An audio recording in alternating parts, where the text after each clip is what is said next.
সর্বভারতীয় কংগ্রেসের নির্দেশ অনুসারে ত্রিপুরার উদয়পুর জেলা কংগ্রেসের উদ্যোগে শাসক দল বিজেপির বিরুদ্ধে প্রতিদিন বিভিন্ন জ্বলন্ত ইস্যু নিয়ে ময়দান কাঁপাচ্ছে কংগ্রেস।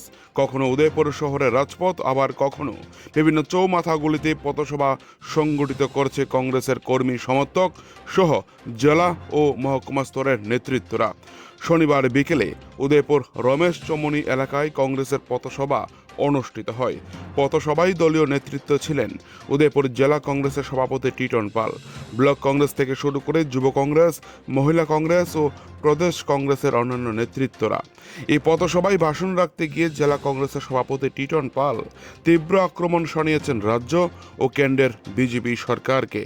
নোটবন্দি নিয়ে একের পর এক প্রশ্নবাণ করেছেন নরেন্দ্র মোদী সরকারকে। পাশাপাশি দ্রব্যমূল্য বৃদ্ধি নিয়ে তীব্র আক্রমণ করেন শ্রী পাল। গতকাল যেভাবে গত সপ্তাহে পেট্রোল ও ডিজেল থেকে শুরু করে সিএনজি পর্যন্ত দাম বাড়ানো হয়েছে, এই বিষয় নিয়ে বিভিন্ন প্রশ্নের মাধ্যমে শাসক দল বিজেপিকে যেভাবে আক্রমণ করেছেন তিনি তা নজিরবিহীন ঘটনা বলে মনে করছে রাজনৈতিক মহল। কংগ্রেস লড়াইয়ের ময়দান থেকে এক পা পিছু হচ্ছে না, তা আবারও বুঝিয়ে দিয়েছেন ছোট ছোট সভার মধ্য দিয়ে।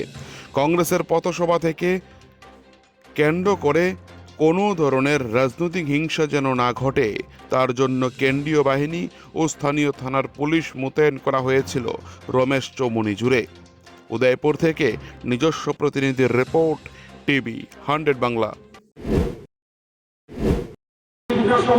ভারতীয় জনতা পার্টির বন্ধুরা বিভিন্ন সভায় দাঁড়িয়ে বলেন 70 বছর দেশটাকে নাকি কংগ্রেস টুকরা করে দিয়েছে, দেশের জন্য নাকি কংগ্রেস কিছু করেনি।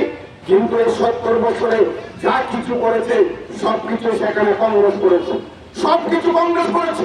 আমি জিজ্ঞেস করতে চাই ভারতীয় জনতা পার্টি বন্ধুদের, এই যে 12 বছরের সরকারের শাসন, সেই সরকারের শাসনে গরিব মানুষের অর্থসামাজিক উন্নয়নের জন্য কয়টা প্রকল্প করেছেন বলুন? কয়টা প্রকল্প করেছেন? এই যে জায়গার প্রকল্পের কথা বললাম সেটা তো কংগ্রেসের প্রকল্প। সেটা আমাদের যখন দিল্লি ইউপিএ সরকার ছিল, আমাদের ইউপিএ সরকারের চেয়ারপারসন সোনিয়া গান্ধী, প্রয়াত প্রধানমন্ত্রী ডক্টর মনমোহন সিং দেশের প্রধানমন্ত্রী ছিলেন। দেশের গরিব মানুষের অর্থ সামাজিক উন্নয়নের জন্য, যারা গ্রামে থাকেন, যারা পাহাড়ে থাকেন, যাদের অর্থনৈতিক অবস্থা দুর্বল, যাদের সংসার প্রতিপালিত হয় না, তাদের কথা চিন্তা করে কেন্দ্রে ইউপিএ সরকার সেখানে রেগা প্রকল্প যখন যখন লোকসভায় রাখলেন, অনেকে হাসাহাসি করেছিলেন তৎকালীন সময় যে সেটা কি করে সম্ভব। দেশের এত সংখ্যক গরিব অংশের মানুষ আছেন, তাদেরকে 100 দিনের কাজ দেওয়া কিছুতেই সম্ভব নয়। অর্থাৎ যখন লোকসভায় রাখলেন, অনেকে সেখানে হাসি ঠাট্টা করে